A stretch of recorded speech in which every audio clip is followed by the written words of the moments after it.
Yo, what's up guys? In today's video, I'm going to be talking about and breaking down how the Chicago Bulls are expected to be very active in this offseason, and also later in today's video talking about how the Bulls are being named a favorite to sign Derrick Rose in this upcoming summer.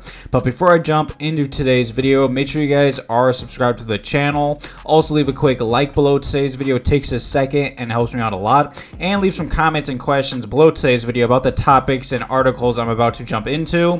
But nonetheless, let's just jump right into today's video, because the NBA draft was a few days ago, and right after the NBA draft, the Chicago Bulls front office was talking to the media, and they were just talking obviously about the NBA draft and just what's next for the Chicago Bulls, given that free agency is right around the corner. Now obviously during the NBA draft, the Bulls did trade into the second round and they did draft Julian Phillips, and I'd say for the week or two before the NBA draft, there was a lot of rumors surrounding the Chicago Bulls potentially trading Zach LaVine and just them shopping everyone on this roster, including Zach LaVine and DeMar DeRozan. Now, obviously, as of today, the Bulls have not traded Zach LaVine or DeMar DeRozan. Now, NBCSportsChicago.com did put out this article just recapping the NBA draft from the Chicago Bulls and just AK talking about the Bulls' future plans, the draft after the NBA draft. Now, with all the recent rumors, I know a lot of Bulls fans are expecting a big trade to happen, or at least a lot of roster shakeups to happen, and you know, who knows what's going to happen. That definitely could happen. There's been a lot of rumors and a lot of talk, and I know certain Bulls fans really want them to either, I'd say, blow up this whole roster or just do a small little retool around Zach LaVine. Now, free agency does begin June 30th, and AK and Mark Eversley were talking about the Chicago Bulls offseason plans, and he also wanted to send a message to any Bulls fans that have been very disappointed by the Bulls' lack of moves since, I'd say, about August of 2021.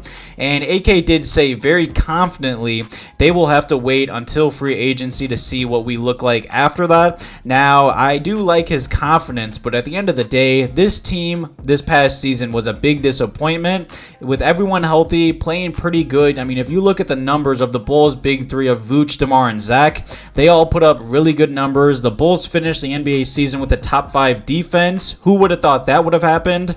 Now, obviously, the offense had really bad ratings, and it just didn't look, I'd say, really comfortable on the floor at times. So I'm definitely very interested to see what AK is going to do in this offseason. Now, he did say after the NBA draft, the Bulls aren't expecting Lonzo Ball to play for this upcoming season, and that doesn't surprise me. Obviously, it does seem like, as of right now, the Bulls do need to make a point guard trade or point guard signing. Now, AK also did say he will extend qualifying offers to Coby White and Ayo Dosunmu, so that's definitely great. I want both those players back on this roster next season. And then after that, AK obviously also talked about the Bulls' lack of three-point shooting, and him and Mark Eversley did talk about how they plan to upgrade the three-point shooting problem in this offseason.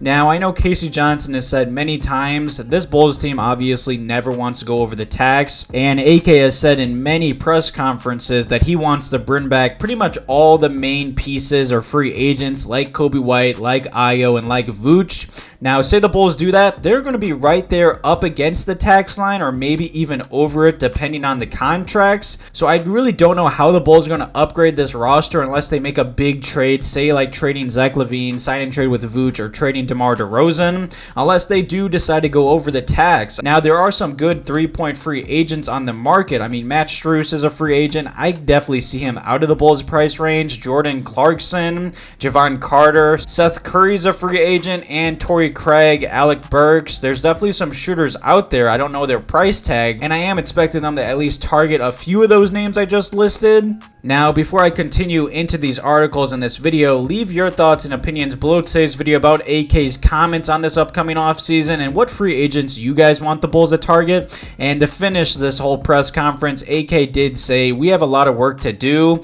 You're obviously writing about how much we need to do. People are telling me we need to get to it. So we will this week. We're going to address some stuff in free agency. I love the confidence from AK. I love to hear that, but I just want to see it happen rather than him just say, you know, we're going to get better, we're going to do something. Now, like I was just talking about, in my eyes, if this Bulls team wants to improve, they have to be very active on the trade market or in free agency. And no matter what, it does seem like if the Bulls want to improve this roster, they have to go over I'd say the luxury tax. And AK did comment on that whole situation. And he was asked if he believes he does have the green light from the Bulls ownership to enter the luxury tax. And he did say yes. The Chicago Bulls have only paid the luxury tax once in franchise history during the 2013-2014 season. So I'd be really shocked given how disappointing this past season has been and just the, I'd say, history of the Chicago Bulls ownership if this Bulls team does go into the tax. And the final topic that I wanted to talk about in today's video is the Chicago Bulls once again being linked to Derrick Rose. This article did come out from Bleacher Report just the other day. Now, obviously, the Knicks did decline Derrick Rose's team option. Now, that doesn't surprise me. Rose didn't really play this past season for the Knicks and in the playoffs, and he was due about $15.6 million for this upcoming season. So it just makes too much sense. I mean, there has been some rumors about the Knicks wanting to bring him back, but this article did come out from Bleacher Report, and they were listing the top landing spots for Derrick Rose. Now, the Milwaukee Bucks were listed a landing spot, and the Chicago Bulls. Now, that doesn't surprise me. I know Bulls fans have wanted this Bulls front office to go out and sign or trade and just bring Derrick Rose home for a while now. Now, I've said this in past videos. I love Derrick Rose. He was the whole reason I became a Bulls fan, an NBA fan, and just made this YouTube channel. But Derrick Rose, by the start of next season, he's going to be 35 years old. If the Bulls can bring him back on a, I'd say, cheap veteran minimum, I would definitely be interested, but I feel like he could probably get more than that on the market. I mean, for this past season for the Knicks, he only played in 27 games. I know he was kind of hurt here and there, but Tibbs just didn't play him, which kind of does surprise me given how much Tibbs does like and trust Derrick Rose. Now, realistically, I could definitely see this Bulls front office target him, but huge shout out to Bulls Central. He did put out a tweet. I know this tweet did anger some Bulls fans, but I'm going to be honest, I do agree with the tweet. He said, I don't know who needs to hear this, but there is no scenario where Derrick Rose made sense for the Bulls, whether they run it back, retool, or rebuild. The Chicago Bulls shouldn't be looking for feel-good stories. Now, I do agree. I love Derrick Rose. The Bulls definitely need to upgrade the point guard position, but I feel like I'd rather the Bulls just bring Kobe White back and let him try and run the show again. I love Rose, but he's getting up there in age. You can't really trust him to play heavy minutes. He's definitely been injury prone. It would definitely be sweet if he could come back for a vet minimum. I would take him instantly, but I do feel like he could get more on the market. I love Rose. I just feel like the Bulls have bigger issues and bigger problems to solve in this offseason than bringing him back. So I wouldn't be mad at it, but I just feel like that's not the main thing that the Bulls should be focusing on as of today.